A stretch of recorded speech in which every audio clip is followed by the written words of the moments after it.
Hello, everyone, and thanks again for tuning in to FranCoach's Franchising 101 podcast. I am Tim Parmeter, founder and CEO of FranCoach and your podcast host.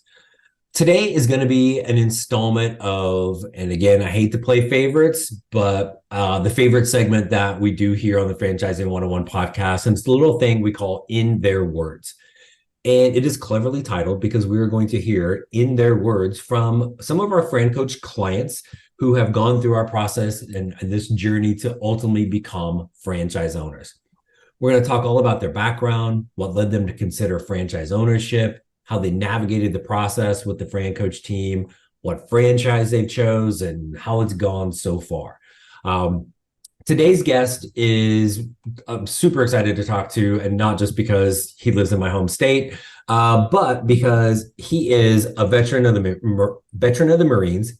He's an airline pilot. He's a husband. He's a father of a little one with another one on the way. Dear Lord, help him. So clearly he's got tons of time on his hands and was just bored and needed something to do. So looking at franchising was the natural fit.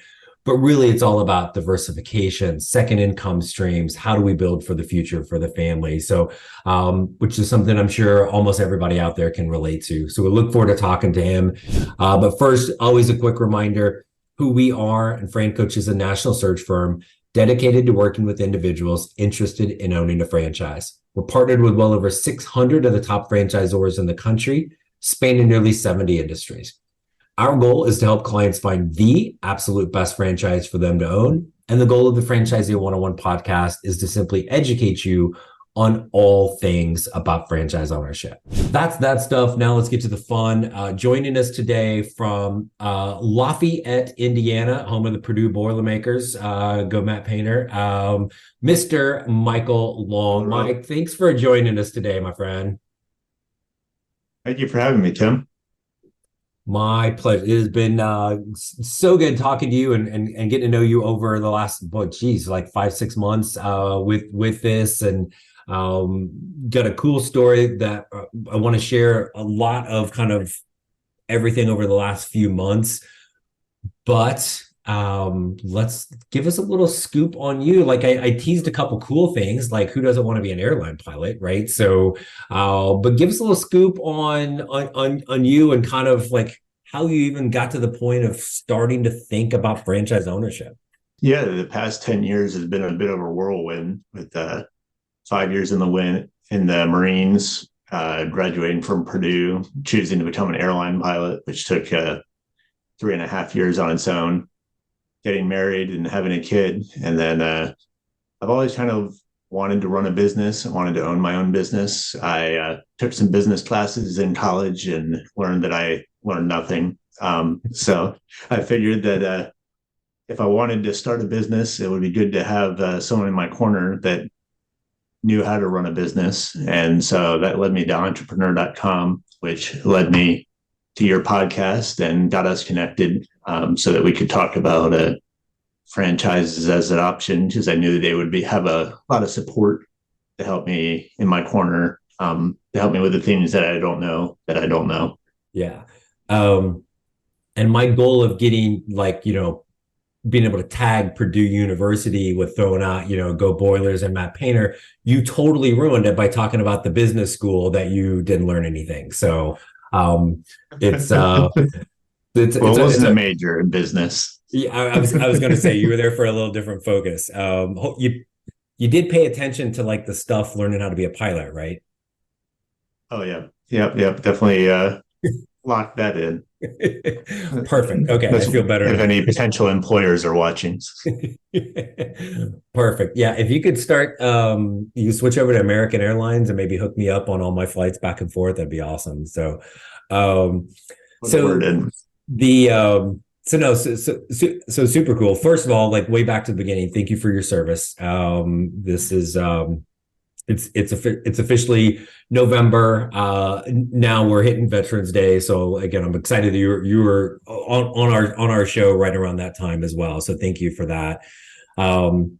So you kind of have all these things that kind of lead you to, hey, let's take a look, right? And let's think a little bit about this. So we get talking, we kind of get working through this, and then there's the It's almost like I always got like the joke. It's like the gender reveal. It's like, okay, here are the franchises that we think are potentially good fits for you. If you can kind of think back to like, what was going on in your mind? I never do those calls on video because I don't really want to see the face people make. If it's like, ooh, what is that one? Or they start rolling their eyes, because I think that can happen sometimes, and that's okay. But do you remember back to kind of what that was even like, kind of hearing those options and trying to prepare yourself for those conversations? Yeah, it was definitely. I had listened to your previous podcast talking about that call and how it would go and how someone might be out in left field. And you mentioned one of the. I told you at the time on that call that none of them were too far out in the left field. I definitely hadn't considered. I'm not sure if I'm supposed to talk about the specific brands or not. You're fine. But you mentioned Wolfies to me, which was not something I'd ever considered, but became a strong contender in as we move forward. But we ended up deciding that we weren't sure that we wanted to be in the pet industry itself. So we moved on from that. But that was definitely a bit of a surprise on the list based on all the things I had told you. But when we actually talked to them, it almost seemed like the right fit, but just not quite. So it wouldn't have been one that I found on my own. So I was glad that you were in our corner helping us track down options that would be good, especially being that I'm going to be semi-absentee. Hey everyone, I wanted to pause the show for just a moment to spotlight one of our premier franchise partners, Bumble Roofing. An exciting emerging franchise opportunity under the Empower Brands umbrella, Bumble Roofing is a rapidly growing name in the $22 billion roofing industry. Bumble is renowned for its commitment to craftsmanship and to customer satisfaction. Perhaps Bumble's biggest differentiator is the fact that they are revolutionizing the sales process in an industry that was long overdue for it. The result is an amazing customer experience and a steady flow of referrals because of it. Serving both residential and commercial clients makes Bumble stand out as a versatile and rewarding franchise opportunity. But wait, no roofing experience? No worries. You don't need roofing experience to get your hands on a Bumble franchise. You just need the desire to take control of your life, follow the proven system provided, and you can build your own business through the power of franchising. If you'd like to learn more about Bumble Roofing to see if it might be your perfect match, reach out to the FranCoach team today so we can help you create your better tomorrow. Talk a little bit about that, right? Because here's one that's maybe, if it's not a deep left field, maybe it's shallow left field, right? Like, from that standpoint, kind of that pet space just in general. Was that helpful at all to look at something that was not really on your radar? It ended up ultimately not being the fit for you, but how did that kind of help you, or did that help you at all kind of get you to the ultimate place where you are now? I think it helped a great deal. So I kind of set you up when we had the call, as you tried to narrow it down as to what to look for, because I wasn't sure what kind of employees I wanted to work with, and I did never give you any solid answers. So you kind of pick one of each, whether it was low skill level that you could get anyone, or high skill level. We ended up going with the high skill level option, but I didn't know which one I wanted until we talked a little bit more about it. As I hashed it out with the different franchises as to what would be involved with recruiting. And the more I thought about it, the more I was like, well, I think I want to work with the high skill level people who have a lot invested in their trade and are professionals, rather than the low skill level having turnover every couple months, because you're just constantly looking for new people because they don't have that much invested in what they're doing. It's just maybe a hobby or a pastime for them to fill between jobs. Gotcha. Yeah, no, it's one of those things where, and you kind of said this, like, in some ways it feels like you're not giving us a good answer when we're, talking about certain areas as we build this out. But to me, that's the beauty, and kudos to you for the open mind to kind of get outside of your comfort zone a little bit, because when you don't realize that you like something necessarily until you can see the opposite of it, right? And sometimes you look at the opposite, you're like, well, that's way better for you. it drove you back to something that is a little bit more skilled.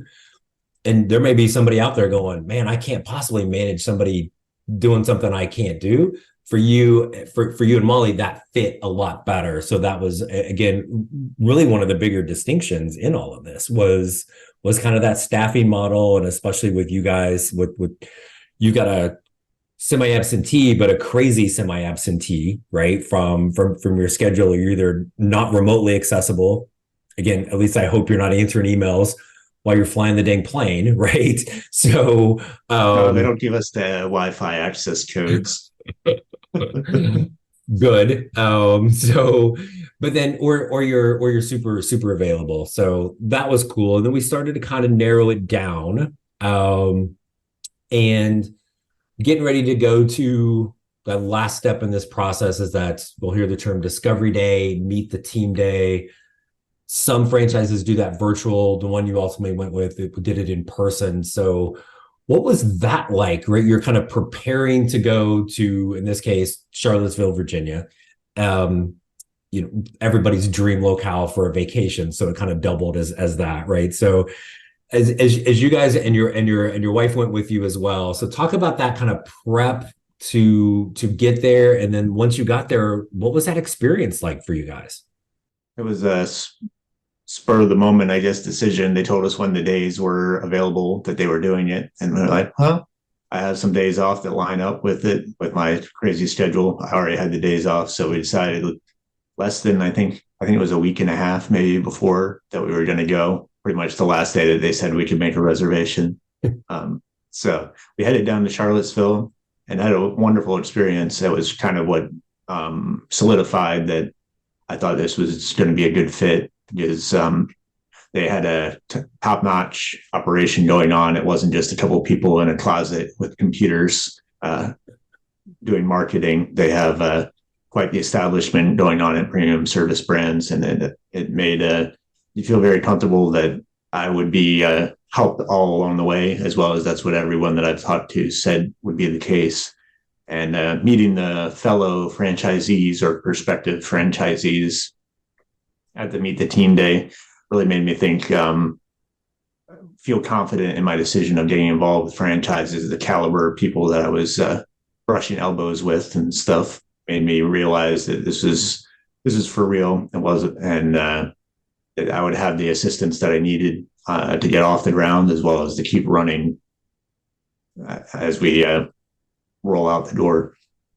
How did it help Molly to be there with you, versus you going and then coming back and telling her all about it?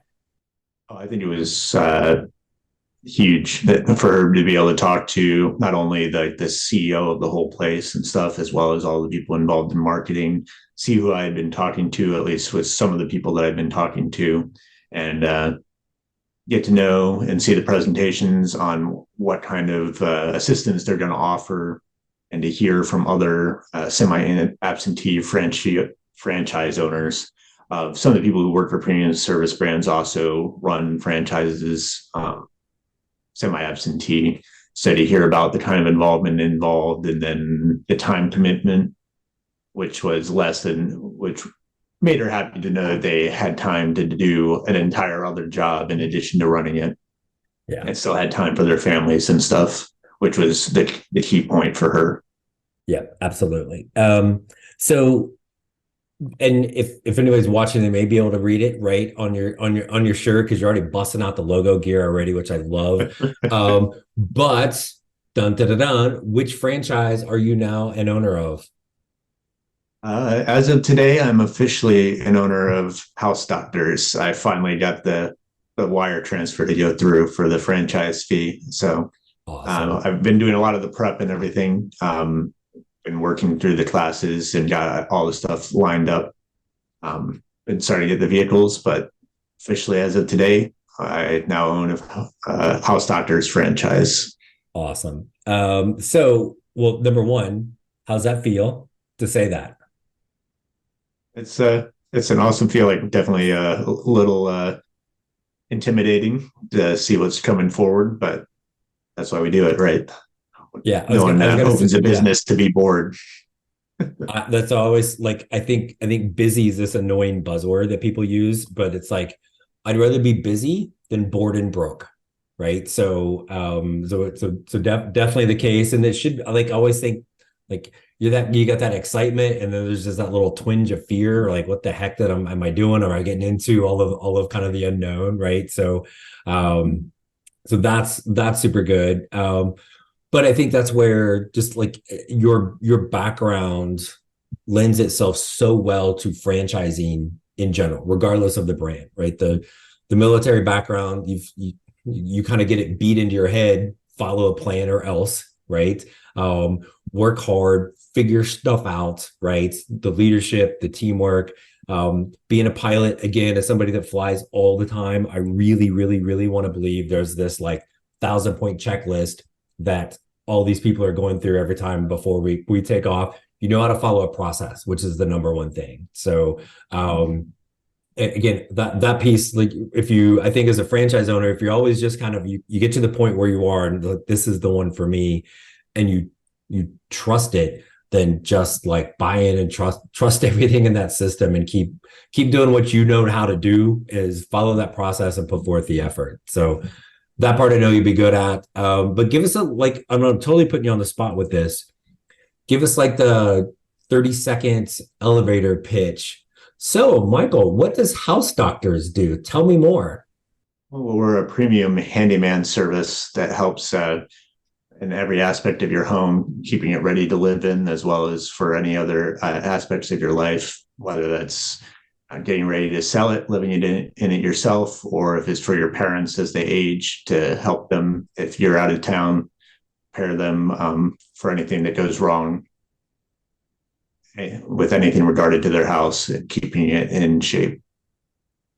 So if I have a really long honey-do list of things that are maybe a little broken, dinged up, or things that I want to add on and fix, build, whatever, basically we call House Doctors. Is that right? Weird guys. Okay. Yeah. Do you come to Pima, Arizona? Once I get my business jet, we'll come down there. Good, because I got a really long list. Yeah. So there may be some people in Indiana that I know that will get pointed your way, and we'll just keep mentioning, Purdue University and all that stuff. We'll get some boiler action for you too. So it'll all be good. Hey everyone, I wanted to take a quick break from our podcast to tell you about our amazing friends at Entrepreneur. If you're looking to become a franchisee or simply learn more about business ownership, and guys, let's be honest, you're listening to the Franchising 101 podcast, so we know you have some interest in this. And I really encourage you to go to entrepreneur.com to check out all of their great content and resources. Seriously, Entrepreneur has everything, all the way from a bookstore to the best podcasts, webinars, and videos, plus information on upcoming events and the latest articles that seriously, they cover all aspects of franchising and business ownership. If you're having trouble deciding which franchise is right for you, start with Entrepreneur's renowned Franchise 500 ranking, which highlights the best franchises of 2022. For 45 years and counting now, Entrepreneur has been and continues to be the most widely recognized and respected authority in the franchise market. Digital and print subscriptions are available, so you never miss out on anything. So seriously, what are you waiting for? Go to entrepreneur.com right now and learn more. You're really just kind of at this beginning. Do we even have are we far enough along to kind of a target open date yet for you guys? We don't have an official one yet, but probably mid-January. Which is going to be good timing, right? So my New Year's resolution is to get this honeydew list done, or it's to add this, build this, fix that. Well, awesome. We're gonna know who to kind of call throughout this. As you went through this journey, from like even kind of thinking about wondering if this is for you to where you're sitting now, was there anything in particular that kind of surprised you along the way that maybe you didn't know or didn't even know you didn't know? I guess I didn't realize just how many franchises there are out there, both available to get involved in and then that I'm already involved in. That just like the number of businesses that are running out there that are franchises and have the same kind of organization structure to keep the lights on and whatnot to get everything done. Um, I guess I thought that there were a lot more mom and pop shops, so to speak, but it's definitely a great deal. And also, I thought a lot of the businesses out there were just wholly owned as opposed to being franchises, especially like on the retail front and stuff. That would Yeah. probably was the biggest surprise to me. Yeah, I think sometimes people like even don't realize even like a bigger brand, right? You're like, I'm hungry, and there's a story that always pops up in my head, but like a Firehouse Subs, you're like, oh, that's this big chain. Like, no, like Bob down the street owns that particular one, right? And just how many different things are out there. There's over we talk about partnering with 650 or so franchises. There are about 4,000, right? And it's just everything under the sun, which I guess maybe come back to this a little bit. Like, you talked about some of the being at Meet the Team Day and seeing the people within for house doctors and then premium service brands. Let's back up there. What's the distinction? Kind of explain to everybody. You're a franchise owner of house doctors, but we talk about premium service brands. Explain that to everybody. Premium service brands is I guess the parent group would be the best term for it. They started their own handyman thing called Handyman Pro, I think back in 2012 or something, and then they acquired House Doctors. But Premium Service Brands is the parent group, like I said, but they provide the overarching support for like marketing. They have like one marketing team for all their different franchises just to improve the efficiency. They have a call center and stuff to help all the different franchises provide services that you wouldn't be able to if it was just a standalone brand or if you were a standalone operation. That they can provide you those kind of services that you would never be able to afford on your own. The kind of marketing support and whatnot. Yeah. And I think they're at 9 different franchise brands right now. So again, there's advantages and disadvantages, I think, to both, and everybody's got to find their own sweet spot. But I know you'd mentioned this, like you liked that, not just the support of the brand House Doctors, but that overall support of premium service brands. It gives you growth options, right? So we can maybe have multiple territories of House Doctors at some point. Maybe you're, instead of House Doctors of Lafayette, you're House Doctors of Indiana, and you have the whole dang state, right? But you can also own multiple of their brands and be that, trusted provider for multiple things in the community. So it becomes a really good kind of long-term growth opportunity for you. So that's good. Was there, I guess as you kind of think through this, having gone all the way to this journey, now you're a franchise owner, you got the polo to prove it. So now there's somebody out there listening like you had done and we're thinking about it. What would be some, maybe like a piece of advice that you would give anybody that's kind of like, gee, should I explore this more? Could this be for me? What would you share with them? I would say that you can go a very long way down the process and still very easily decide it's not for you. So if you have questions or you want answers, if you're not sure if it's for you, there's no reason not to go ahead and like reach out to both you, like either to you or to like franchises if they've already talked to you.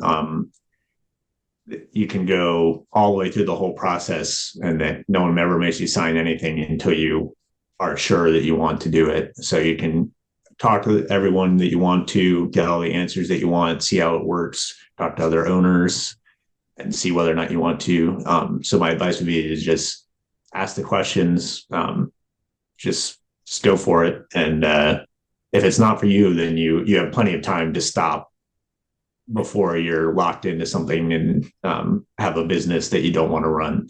Yeah, it's the so I want to ask you a question, and like I don't know what you're going to answer to this, so this may backfire on me. But I always tell people, like when you get all the way to the end of this process, you're not going to make a decision. and that sounds crazy, but you get there and it really is just, it's clear that you're on the right track. So you guys were leaving Charlottesville, right, after Meet the Team Day. Did that work? Did you feel like this is it? Or was there this big, agonizing, painful kind of decision that ultimately you came to?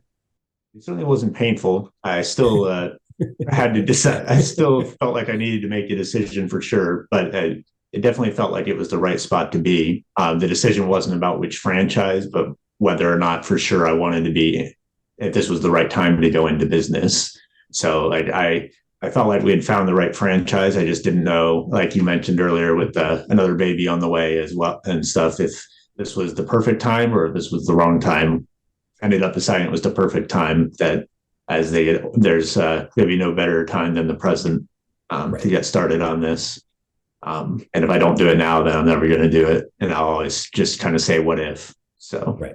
Yeah. It's, I came up with this really cool slogan years ago. It's called Just Do It. And there's some dude out in Oregon stole it from me and made it famous. But it is like, yeah, I think, yeah, and this was you guys. You just get to a point of like, are we doing this or not? Let's go. Right. You were clear on the brand. Is it the time? And again, like, I do believe that there tends to be like that perfect franchise for each person, but the timing is like that. To me, that's the biggest piece of this. Like, am I ready to do this? Is it going to be hard? It's going to be hard work, man. Are there going to be bad days? Yep, there sure are. But again, you're in control of this and having the ability to kind of build this huge future for you, for your family, for the kids, all of those things is super cool. So I'm very excited for you guys. So looking forward to seeing how this turns out. And again, if you can just expand throughout all of Indiana, then like, I got family a little farther, east of you. Well, you don't want to hire them, but we can certainly sucker them into being customers. So that's pretty easy to do. So, awesome, man. I thank you so much for coming on and sharing this story, your journey through this. And I'm excited to see how you're doing. And you're one of the people, I got to get near you every now and then to go back and see family. So if I find out you're not like, you're screwing stuff up, I'm going to show up at your doorstep and go, what the heck? So, we're launching in first of the year. And then baby number 2 is coming January, February, right? Early February. Okay. Which will actually work well because I'll have a lot of time off from my regular job. There you go. And February 4th, if we could just kind of plan on that day, it'd be awesome. So then we'll celebrate the new baby and mine all at the same time. Just, throw that out there as a selfish plug. Anybody in February wants to start showering me with gifts, that'd be awesome too. So, but cool, man. Michael, seriously, man, thank you so much. It's been just an absolute joy to get to know you guys and kind of help you through this experience. And thank you so much for coming on today to kind of share it with everybody. Absolutely. Thanks for the opportunity to come on, and thanks for all your help with the selections and putting up with me not responding for a week at a time during the process. I was in the fetal position crying a couple times, but I think I'm mostly good now. So thank you so much. I really appreciate it. And as always, for all of our amazing loyal podcast listeners, like he said, what are you waiting for? Reach out, FranCoach.net, franchising101podcast.net. There's never any fee for our service. So let's talk, see how we can help you create your better tomorrow. So thanks everybody for tuning in, and we look forward to talking to you next week. Thanks so much.